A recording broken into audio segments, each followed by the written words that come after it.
Espírito Santo, vinde orar em mim. Nós estamos numa época em que se faz muita propaganda anti-intelectual.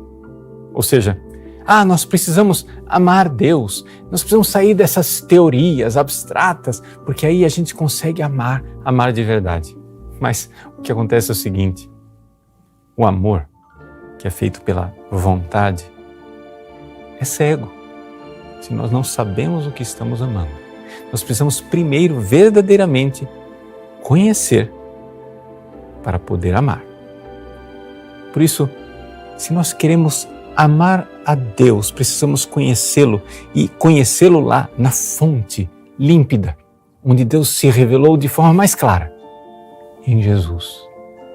Vamos conhecer Jesus para conhecer Deus. Salve Maria! Um grande escritor chamado Tertuliano dizia: o sangue dos mártires é semente de novos cristãos. Hoje nós vamos conhecer a vida de uma santa nascida em Roma e considerada desde o século XV a padroeira da música por seu talento com a harpa, Santa Cecília. No meio da Roma pagã, ela era filha de um riquíssimo senador romano e converteu-se muito cedo ao cristianismo, assistindo diariamente às missas celebradas pelo Papa Urbano na Via Ápia, onde era rodeada por pobres que esperavam as suas habituais esmolas. Cecília chegou à idade adulta e era normal que ela fosse encaminhada ao casamento. E sem que ela soubesse, seus pais a prometeram em casamento a um jovem patrício romano, muito rico, chamado Valeriano. Mas Valeriano era pagão e Cecília havia feito, desde criança, o voto de castidade perfeita. Ela queria ser virgem como Nossa Senhora foi virgem e não queria casar-se com Valeriano. Mas, naquela época, na sociedade patriarcal romana, era impossível não aceitar a vontade do pai. Ela era obrigada a casar. Chegou o dia da cerimônia.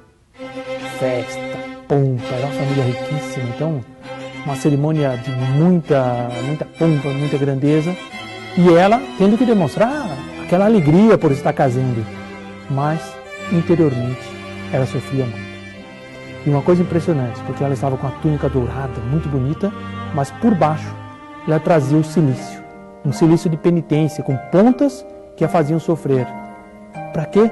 Para lembrar-se do amor de Deus e não se deixar desviar pela atração das coisas terrenas. O coração dela estava aflito. A festa terminou e Santa Cecília encontrou-se a sós com seu esposo para a primeira noite de núpcias.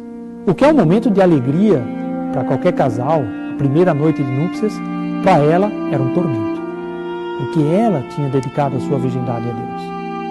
Ela não tinha uma vocação para o casamento como a maioria das pessoas.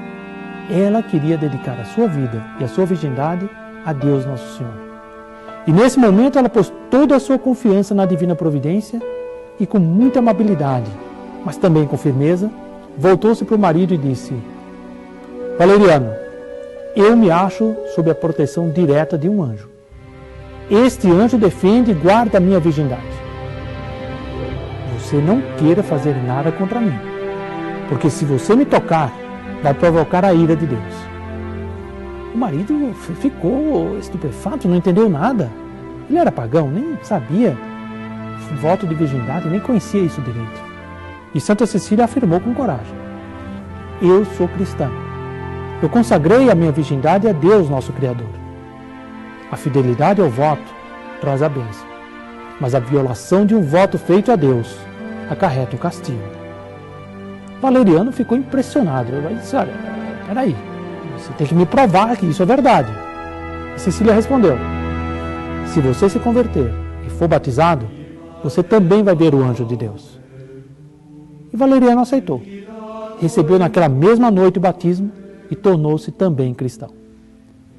Foi tal o entusiasmo de sua alma que no dia seguinte ele foi à casa de seu irmão, Tibúrcio, e relatou tudo o que havia acontecido. E Tibúrcio também ficou tocado pelo Espírito Santo e se converteu e foi batizado pelo Papa Urbano. Mas naquela época, Roma estava dominada pelo paganismo. E por ordem de Almáquios, prefeito de Roma, homem pagão e duro de coração, era proibido dar sepultura aos cristãos da cidade. Todos tinham que ser lançados fora da cidade. Mas Valeriano e Tibúrcio, desobedecendo às leis vigentes na época, dedicaram-se a sepultar todos os cadáveres cristãos que encontravam. E, como é natural, acabaram sendo presos e foram levados diante do prefeito.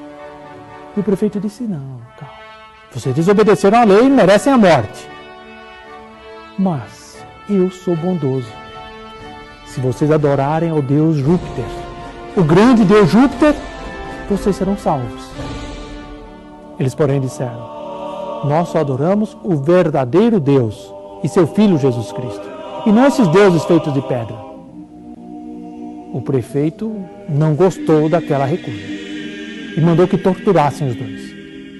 Mas eles se mantiveram fiéis às suas promessas do batismo e foram condenados à morte e decapitados na localidade de Pagos Trópios, nas proximidades de Roma.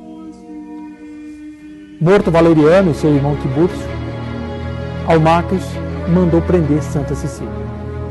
Chegando ela diante do prefeito, ele a intimou: aonde estão escondidos os tesouros de seu esposo e de seu cunhado?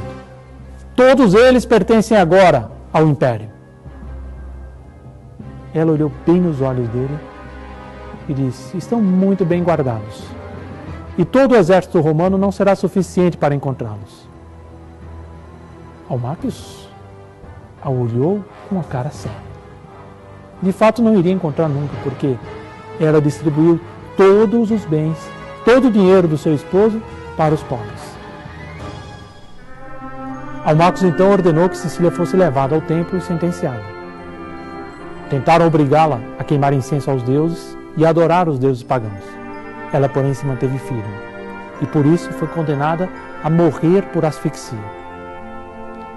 Então, trancaram Santa Cecília na instalação balneária de seu próprio palacete e soltaram vapores de água.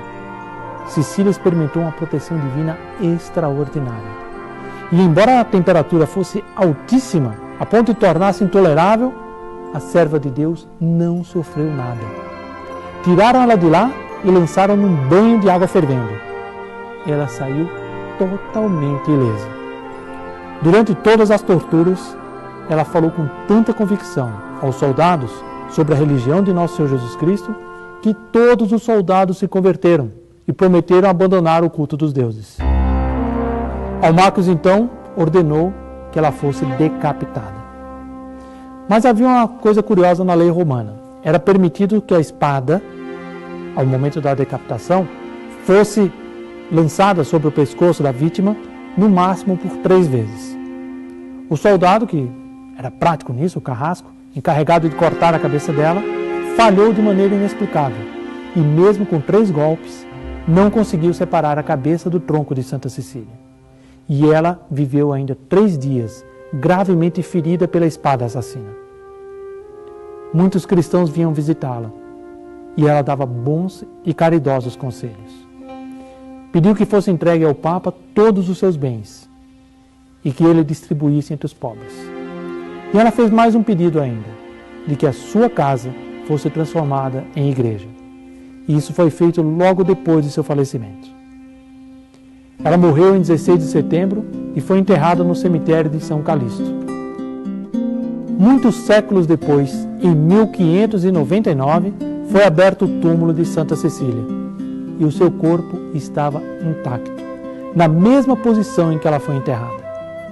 Havia naquele momento um escultor italiano chamado Stefano Maderno, e ele reproduziu em finíssimo mármore, em tamanho natural, a imagem de Santa Cecília, que se pode ver até hoje no cemitério de São Calixto. Santa Cecília é a santa que tem mais capelas e templos com seu nome na Europa e em todo o mundo. Ela foi um modelo de fortaleza. Ela é um modelo de amor a Deus. Sejamos fortes e não recuemos diante das ameaças daqueles que não amam a virtude. Bondade e fortaleza, decisão e pureza foram as virtudes que Santa Cecília nos deixou como exemplos para as nossas vidas.